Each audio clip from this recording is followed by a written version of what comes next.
दोस्तों जय श्री राम। सभी को प्यार भरा नमस्कार। सभी स्वस्थ रहें, सभी धनवान बने। भगवान श्री राम से हमेशा आपके लिए ही कामना करते हैं।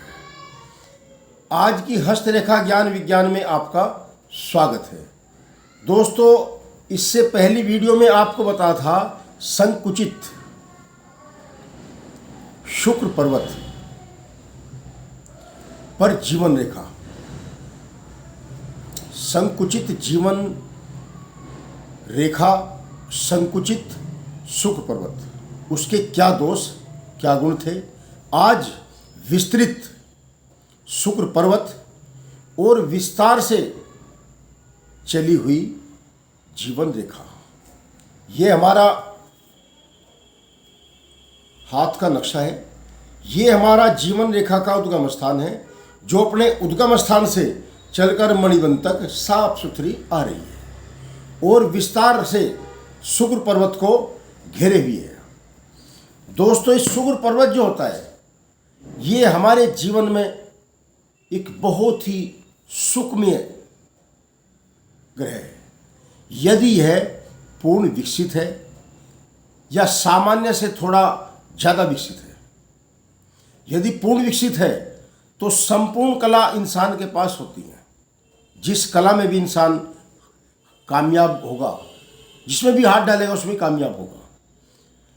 अच्छे अच्छे आर्टिस्ट, अच्छे अच्छे नाटककार, अच्छे अच्छे ज्योतिषी, अच्छे अच्छे लेखक, अच्छे अच्छे विद्वान और संगीतकार, कला प्रेमी, सफल हृदय के व्यक्ति इसी एक शुक्र पर्वत के विकसित होने का फल बन जाता है।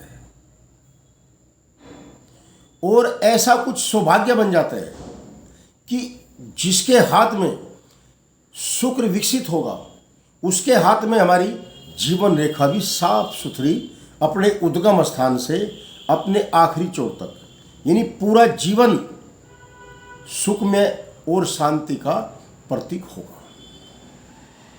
ऐसे जातक का गृहस्थ जीवन बहुत ही सुंदर और शांतिपूर्वक और धनवान होकर चलने वाला हो जाता है।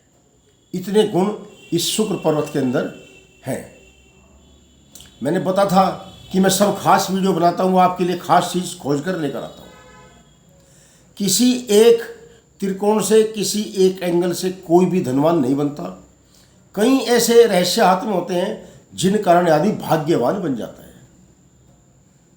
ऐसा भी भगवान की कृपा है। जिसके हाथ में शुक्र विकसित होगा, उसके हाथ में सुंदर सूर्य रेखा भी होगी, बुध पर्वत भी विकसित होगा, संतान रेखाएं भी होंगी और धनवान भी होगा। यह भी गारंटी है। अच्छा गृहस्थ जीवन के लिए अच्छी धर्म पत्नी मिलेगी, अच्छी ससुराल मिलेगी। धर्म पत्नी क्रोधी नहीं होगी, ईर्ष्यालु नहीं होगी, झगड़ालू नहीं होगी। गृहस्थी को अच्छे तरीके से रल मिलकर चलाने वाली होगी। और यह विपरीत लिंग में भी यही बन जाता है। यदि किसी स्त्री के, फीमेल के हाथ में इस प्रकार की सूर्य रेखा हो उत्तम, और हमारा शुक्र पर्वत जिसके बारे में मैं बता रहा हूँ यह विकसित हो, पूर्ण विकसित हो, और आयु रेखा, लाइफ लाइन भी अपने स्थान पर सुंदर शोभित हो, तो उस नारी को, उस स्त्री को अपना जो मेल साथी मिलेगा वो बहुत ही सुशील स्वभाव का मिलेगा, धनवान मिलेगा, अपने कार्य को रुचि से करने वाला होगा, जिस क्षेत्र में भी होगा। अच्छे सब जिसका शुक्र विकसित होगा उसका क्षेत्र भी जातक का अच्छा ही होगा। ऐसी सौभाग्य सूचक ये पूरी एक चैन बन जाती है। चैन कैसे? हमारा शुक्र पर्वत, हमारा बुध पर्वत और गुरु पर्वत अगर विकसित हो, एक बात और याद आ गई, अगर गुरु पर्वत भी विकसित है और कोई रेखा हमारी आयु रेखा से निकलकर गुरु पर्वत पर जा रही है, तो हो सकता है वो जातक बड़ा प्रोफेसर बने, बड़ा मंत्री बने, बड़ा नेता बने, बड़ा वकील बने, बड़ा जस्टिस जज बने। ऐसा भी योग इस प्रकार के ग्रह विकसित में आ जाता है। दोस्तों, छोटा मोटा ज्ञान नहीं है। हस्तरेखा एक बहुत बड़ा विज्ञान है और इसको बहुत ही बारीकी से समझना पड़ता है और समझाना पड़ता है। इसके बाद भी कोई त्रुटि रह जाती है, क्योंकि ये बहुत बड़ा तो कोई हाथ नहीं होता, पूरा ही हाथ 9-10 इंच का होता है, 4-5 इंच का होता है बस। और इसी में सब भेद होते हैं। भगवान श्री ब्रह्मा जी ने ये ऐसी रचना इंसान को दी है कि पैदा होते ही उसका भाग्य भी उसको सौंप दिया जाता है। बाकी इंसान के यहाँ पर कर्म है, सब कुछ भाग्य के साथ नहीं रहना चाहिए। अपने निजी कर्म भी होते हैं, कर्मों के आधार पर भी फैसले बनते हैं। सही कर्म, सही वातावरण, सही रहन सहन, सही पालन पोषण भी इंसान को कहाँ से कहाँ पहुँचा देता है। खाली हस्तरेखाओं पर बैठे रहना भी ठीक नहीं है, कर्म के ऊपर भी बैठे रहना ठीक नहीं है। कर बिन कर्म, कर्म बिन नाना, बिना करने के कर्म भी नहीं बनेगा, और कर्म में नहीं है तो करा हुआ भी समाप्त हो जाएगा। इसलिए सभी भगवान का, श्री राम का, प्रभु का, ब्रह्मा जी का, सभी देवताओं का हाथ जोड़कर अभिनंदन करें, पूजा पाठ करें। अपने आप तकदीर चमक जाएगी। अपने काम को, अपने कर्म को ही धर्म समझकर आगे बढ़े, सब कुछ ठीक हो जाएगा। भ्रांतियों में कुछ नहीं रखा। हमारे ऐसे भी बहुत से बैठे तांत्रिक भरमा देते हैं, मैं ये कर दूंगा, मैं ये कर दूंगा, कुछ नहीं होगा। होगा तो वही जो रचनाओं में है, हो है वो जो राम रच राखा, को कर तर्क बढ़ावे शाखा। होना तो वही है। भगवान श्री राम भी नहीं टाल पाए 14 वर्ष का वनवास, क्योंकि उनके हाथ में पहले लिखा हुआ था। खुद रावण ने बता दिया था, रावण ने राम को बता दिया था, ए राम तुम्हारी दाई भ्रकुटी पर पिता मरण वनवास लिखा।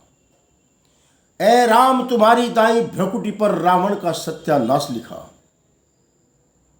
इसलिए निमंत्रण देता हूं, सीधे गढ़लंक चले आना, और मेरी मोक्ष पिटारी सीता को भी साथ साथ लेते आना। तो कर्म को तो भगवान श्री राम भी टाल पाए।